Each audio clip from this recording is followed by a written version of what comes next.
So okay, we've primed and pre-shaded the Harrier, and now it's time to spray. I'm going to be using the Evolution, my Evolution 2-in-1. This has got the 0.2 needle set in it as well, which I find tends to work great for medium cover.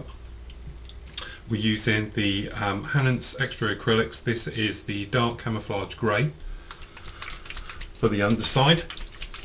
So we give that a very good shake. For this particular one, I'm actually using Tamiya thinners, but obviously you can use, if you wanted to,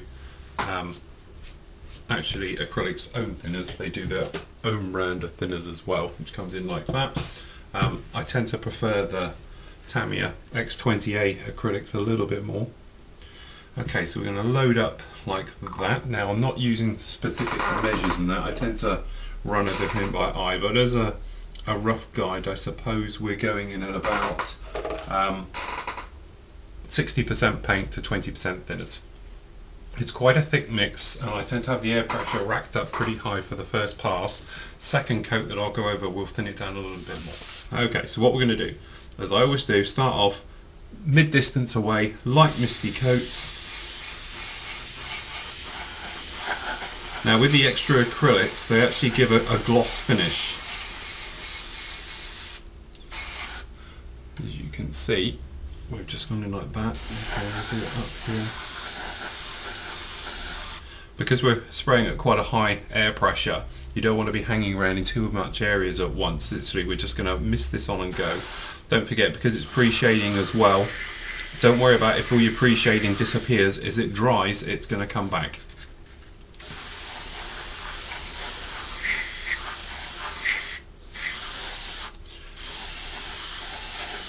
As I say, if things aren't looking great, don't worry about it, just move on to the next area and come back to it all when it's a little bit dry. It's quite hard to try and correct mistakes at this early stage. So there we go, we're just like that. If you can see that, it's coming on quite nicely, and we'll just do this other side. Every now and again, just squirt off and blow right through, down on a paper towel or whatever, a scrap piece of whatever, just to blow through anything that might be building up on the end of the airbrush. Remember, with your spraying, we always start with air and end with air. Never start with actually trying to put paint in. There we go. Right, I've made a start on the masking up. As you can see, I've done it on this side. So if I show you what we did. So what we're going to do, we'll start up with this cockpit. Now, the actual line between is actually the bottom of the rail. So all we're going to do for this one is obviously you put some tape up against the thing, push it down with your nail along the ridge line, and then fold the rest of the tape over. This then can be pulled down. The same with that second step, if you like, for the cockpit. And what that will do is allow the cockpit to sit back on top and run in those runners okay without being stuck up. Okay, then we just followed the line then that runs underneath the windscreen, which, if you like, in reality would be the actual line itself. Then obviously, same way as we do the other, nail in and then physically pull it round and then just touch the tape in slightly. It's not going to bend all the way around, so you will need another, just a smidgen for the end. So we just go like that. And then obviously we'll just put some more to mask up, just in case, because there's nothing worse when you've done a fantastic spray job and you notice you just sprayed half of something else at the same time. Now, underneath the leading edge extensions here, if we bring you in a bit, just a bit, there we go. So obviously what we're going to do is take a sizable amount. Now, the actual line runs along the first auxiliary door just past it. It runs along there. So what we're going to do is tuck this up underneath like so. Okay, and then we'll just pull that down and around and just tuck that in and nudge that down, and then we make sure by looking at it that it's straight and matches the other one. You've got the actual hinge line running along there, and then we're just going to make sure it's the same. So that one's okay, we're happy with that. And then obviously for overspray going down, we've just got to mask up just a little bit further and just down in here as well. this back part.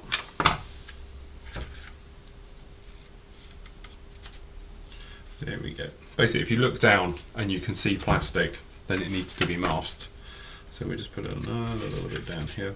Now don't forget, you don't have to use masking tape for doing this. You could use the masking tape to make a nice crisp line, and then afterwards use post-it notes, things like that, or just other cheap tape.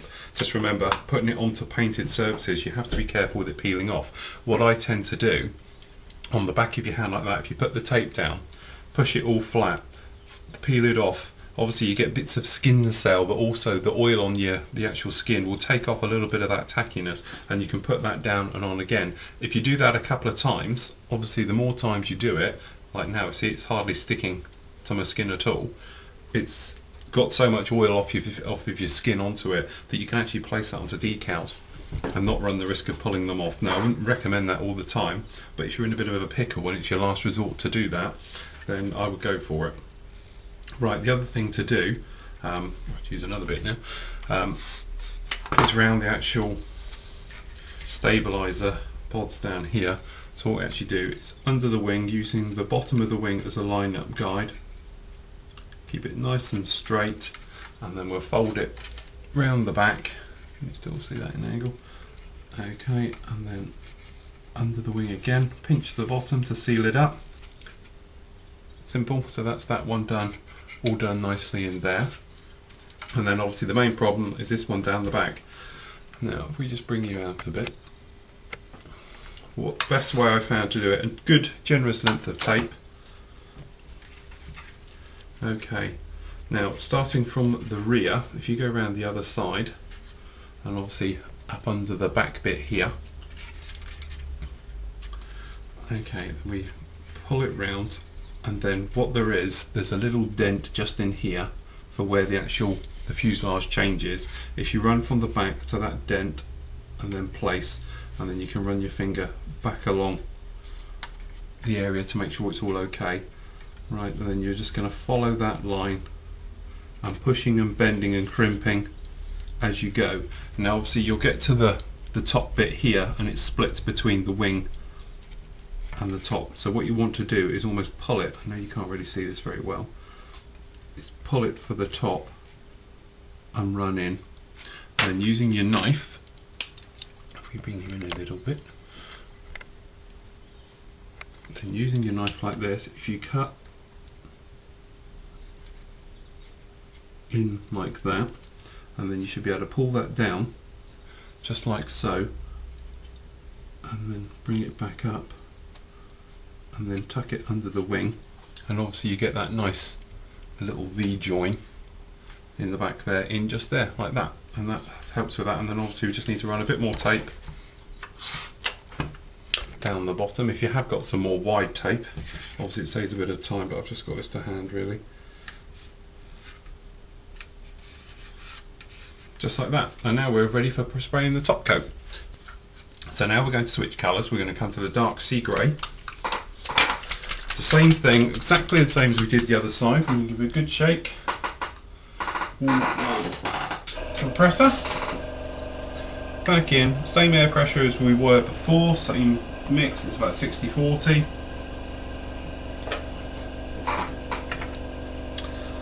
Just give that a bit of a mix.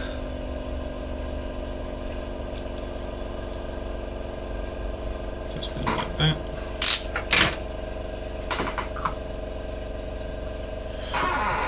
Okay.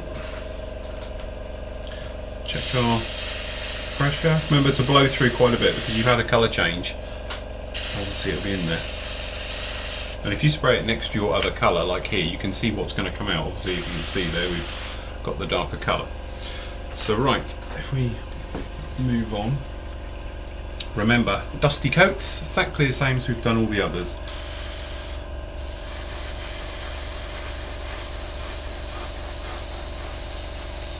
Quick fast pass and then work back slightly heavier.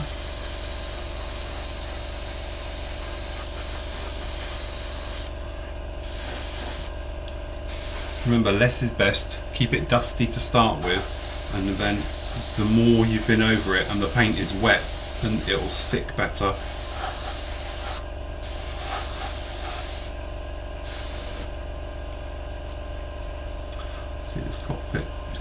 loose there, what I'll do is let me just flick that off for a minute. We'll avoid that area and we'll come back to it. So if we just hoof that out of the way a second. It says try not to produce paint everywhere. There we go. Right, and we'll do this other wing now.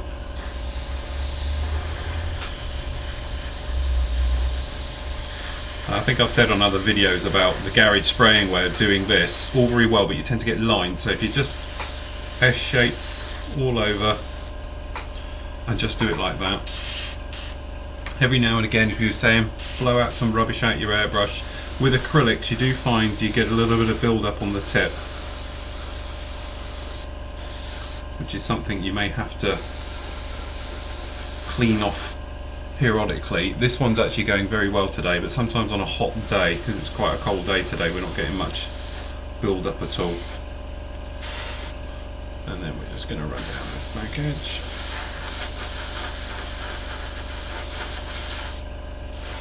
But the thing is, don't be frightened of the airbrush. You know, at the end of the day, it's a tool. Just as you'd use anything else, a hammer or any bits and pieces. It just takes a little bit of practice.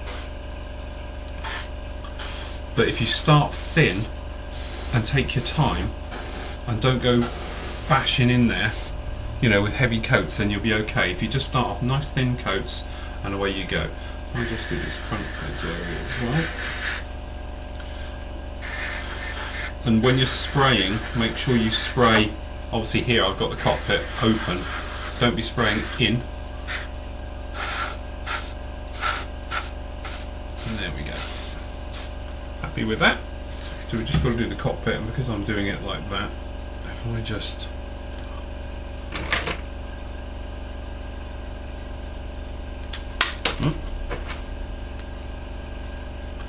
we just keep it like that, we can spray the cockpit.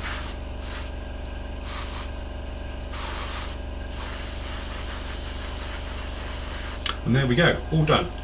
So now we're going to switch colours. We're going to come to the dark sea grey.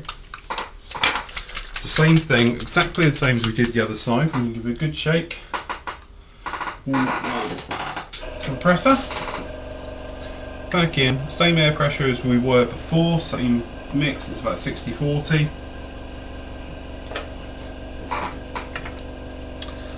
Just give that a bit of a mix.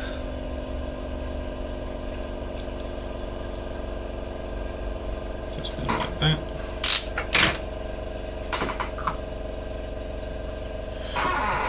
Okay. Check our pressure. Remember to blow through quite a bit because you've had a colour change. Obviously it'll be in there. And if you spray it next to your other colour, like here, you can see what's going to come out. Obviously you can see there we've got the darker colour. So right, if we move on. Remember, dusty coats, exactly the same as we've done all the others.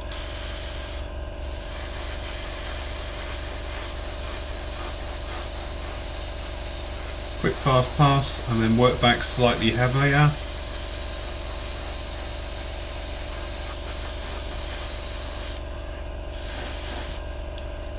Remember, less is best. Keep it dusty to start with, and then the more you've been over it and the paint is wet, then it'll stick better.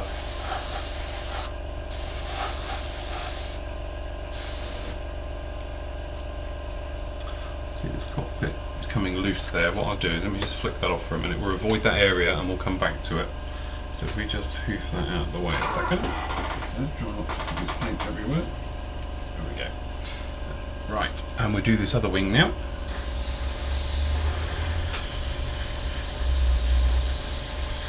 I think I've said on other videos about the garage spraying way of doing this, all very well, but you tend to get lines. So if you just S-shapes all over and just do it like that. Every now and again, if you were saying, blow out some rubbish out your airbrush. With acrylics, you do find you get a little bit of build up on the tip, which is something you may have to clean off periodically. This one's actually going very well today, but sometimes on a hot day, because it's quite a cold day today, we're not getting much build up at all. And then we're just going to run down this back edge.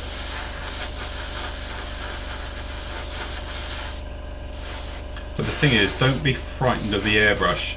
You know, at the end of the day, it's a tool. Just as you'd use anything else, a hammer or any bits and pieces, it just takes a little bit of practice. But if you start thin and take your time and don't go bashing in there, you know, with heavy coats, then you'll be okay. If you just start off nice thin coats and away you go. Let me just do this front edge area as well. And when you're spraying, make sure you spray, obviously here I've got the cockpit open, don't be spraying in. And there we go. Happy with that? So we just got to do the cockpit, and because I'm doing it like that, if I just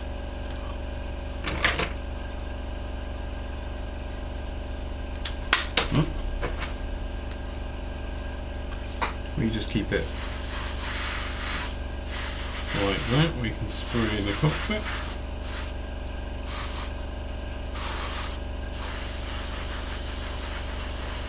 And there we go, all done. Okay, time for our first bit of weathering. What we've done is we've got the original top colour, which in this case is the dark camo, sorry, the dark sea grey. And what we're actually going to do, we've put in a few drops of white, normal flat white into that. And then what we're going to do is just pick out the big broader panel lines and just cause some tonal depth into that. Now, I know it's one of those things you can't really see very well on these, so it's sort of a trust me, it's there at the moment, but with the final photos you'll see it quite easily. So obviously staying away from panel lines, because panel lines are darker, we're going to move to big areas and just cause a little bit of random fading, if you like. So we've thinned this quite heavily. We're running at pretty high PSI, about 25 PSI, because we want this to blend and not to make particular sharp lines. So what we're going to do is this, obviously you've got huge panels on the back of the Harrier, stay away from panel lines, big panels, and just randomizingly blow in, say, oval shapes and get them to overlap, and that way you'll get darker little lines than others.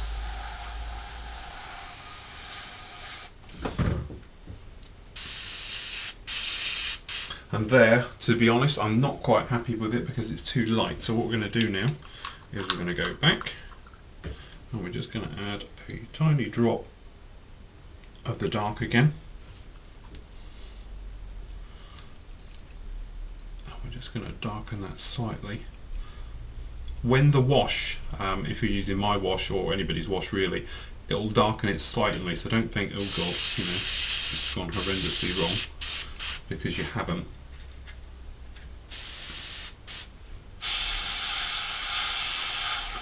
Like it. So all we do, we run around,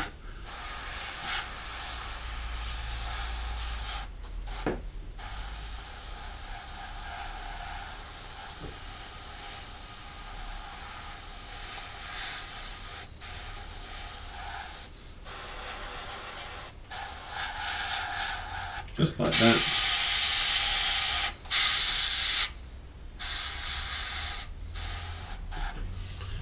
And all we're trying to do is, we say, we're making that tonal difference that I know I keep talking about, but I think it's quite important. I think it's, you know, people often get asked questions like, how do you do it? And it's not how you do it, I think it's how your mind works, because you're trying to think slightly different from the real thing. Obviously with modelling, it is that thing, you're actually creating an illusion when you're doing it. So in some ways you have to make people see what isn't really there in real life. So for instance, a bit low on air there. For instance, you know, panel lines in real life on model aircraft, they'd be as wide as your thumb. You know, obviously when you've been up to them, you don't see them. Aircraft in real life don't have panel lines that you can actually see, these big dark panel lines. But from a modelling point of view, if you didn't have them, it would look horrible. It would just look like a block. So we need to trick the person looking at it and to give it, you know, what a lot of people talk about, the scale effect. So obviously by doing what we're doing now, you're giving it depth to really a flat object, and giving it the depth hopefully just tricks the viewer that he's seeing something that's, you know, heavy, it's thick, it's something, when really it's not. It's a thin bit of plastic which needs to be brought to life. And obviously by us doing this, hopefully, it's bringing it all to life. Remember we were saying every now and again, blow out your brush, clear it out.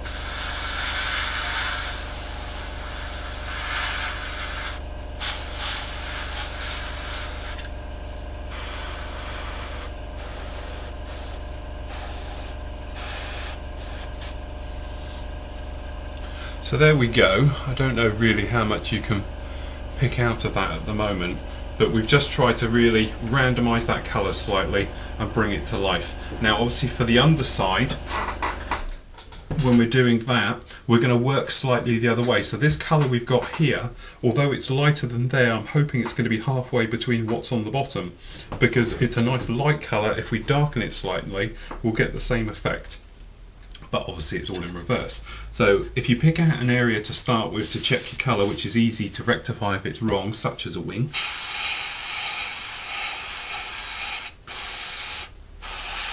The other thing as well, when you're doing this bit, if you've missed any areas, you suddenly think, oh, whoops, missed a bit down there, you can actually go back and fix with this little bit of what I actually call this bleaching, because you're actually going around and bleaching.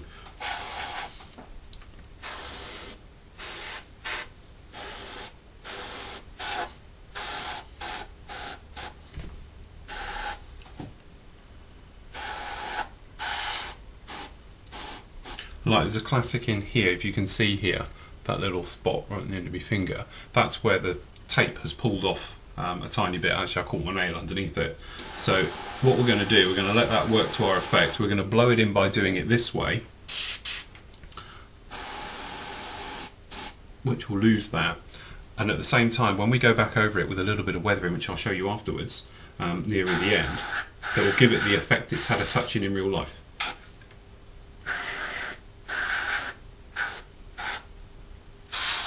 And there we go. So there we go. We're all sprayed, all done. Right, what we've done is I've given a bit of space here. The entire model, after it had its final bit of touch-ups and with the shadings you've just seen, it's basically now had a coat of Future just to protect it, because we're going to do a little bit of other bits and pieces on, and that way it stops it getting scratched and any other bits that we worry about like that. Okay. Masked up, because we've got these leading edge areas on the tail. I've just got to mask up the tail bit, but I'm going to do that separately afterwards. I also found a little tiny spot on the front leading edge here, so I've sanded that as I've seen it.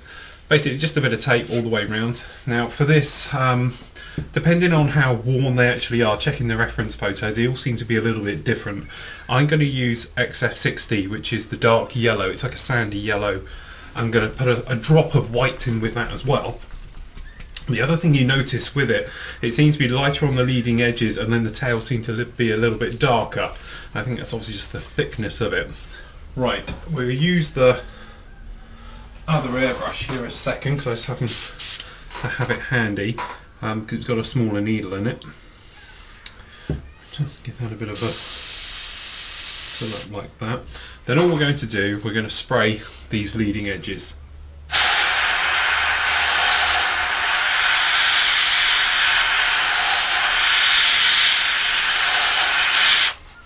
So one side.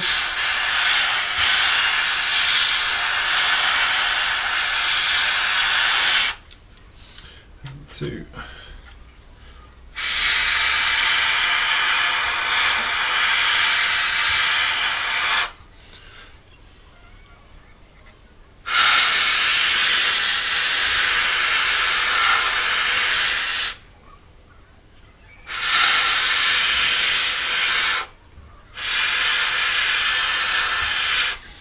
The other beauty of putting on a coat of Future first, if you do happen to get any overspray anywhere when you're doing work like this, because you've got the clear coat, the actual Johnson's clear, you can give it a very light sanding to take away any top coat of paint that you've actually overspray or any other areas you've done without affecting the bottom.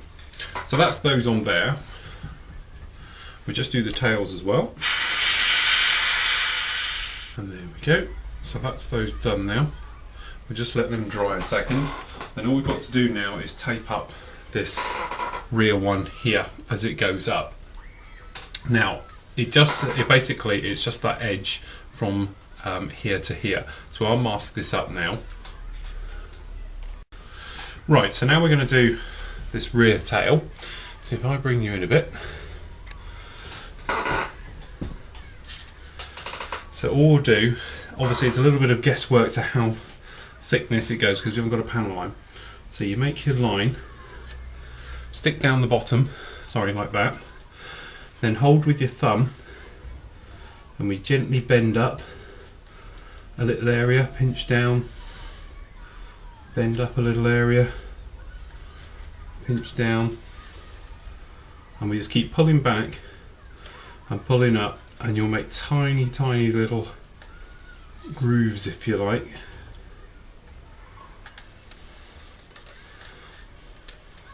As you go around the corner. It's obviously easier going the other way because of bending the actual tape. So there we go, we have it like that, and we'll do the same for the other side, and we'll spray that, and then we can unmask. Okay, so where have we got to? I've installed the nozzles in there at the moment, basically to see how they fit. Now the nozzles go in, they're a complete bad fit, shall we use a word there. What I actually do is take a chunk off the end completely, because they will nudge up to the little flanges as they curve over, so don't worry about hacking them off. But I took the little pegs on the inside of the nozzle back about halfway, rounded them slightly so they could make it mate into those plugs, but once they're in they don't move very well anyway. So as you can see they're in. I've also painted the white by brush because they're tiny little areas just in for the wells there. And that's it really. So as you can see we've got the tops on. So what I'm going to do now is completely decal the model, and then we're online for the wash and weathering. Okay, so the wash is now on, and it's just had a coat of normal dark wash, and then what I've done is I've picked out some of the areas with a bit of the black wash, and as you can see on there it's quite patchy, so I've just dabbed a bit of black when it was still wet all amongst it to give it a little bit of tonal difference all over the entire thing, so even the wash isn't going to be exactly on par with it. Obviously on the top side they're quite clean, underneath Harriers are quite dirty. Now what you could do, there's two things we could do here. We could either take all the wash off now and then we'll give it a flat coat the entire model, and then go back afterwards and give some more wash on the bottom half to give it that grimy dirty look. Or if you don't use hardly any moisture, in fact use a clean bit of paper towel, just rub it off, it will still come off, but obviously you'll leave a lot more behind and get that sort of grimy, dirty look that perhaps you're after. Okay, so basically we've almost got all the wash off now. Just a few things like leading edge of the wings. Now, as I say, with your final thing, if you go with the direction of the airflow, any bits of wash left behind will be pulled that direction and will give you quite a nice weathering effect.